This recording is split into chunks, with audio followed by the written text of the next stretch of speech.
எல்லாருக்கும் வணக்கம். இந்தியா வந்தாச்சுங்க.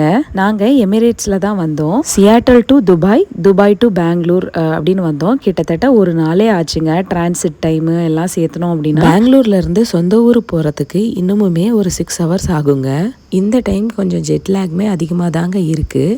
ஏன்னா குட்டி பையனை வச்சுக்கிட்டு வர்றது ரொம்பவே கஷ்டமாக இருந்தது. ஏன்னா சரியாக தூங்க முடியாமல் சாப்பிட முடியாமல் இருந்தால் எங்களுக்குமே நல்ல தூக்கம் இல்லை.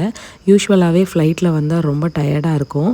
அதுவும் இந்த டைம் வந்து ரொம்பவே டயர்டாக இருந்ததுங்க. சியாட்டல்லேருந்து துபாய் போகிறதுக்கு மட்டுமே ஒரே ஃப்ளைட்டு 14 மணி நேரங்க.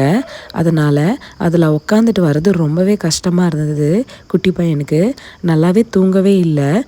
நான் கொண்டு போன சாப்பாடு கொஞ்சம் கொடுத்தேன். அங்கே வந்து பேபி ஃபுட்டுன்னு பியூரி மட்டும்தாங்க கொடுக்குறாங்க. அதுக்கப்புறம் பால் அவ்வளோதான் கொடுக்குறாங்க. அதை நான் இட்லி கொண்டு போனேன், சாதம்லாம் கொண்டு போனேன். அதை வச்சு மேனேஜ் பண்ணிக்கிட்டேங்க.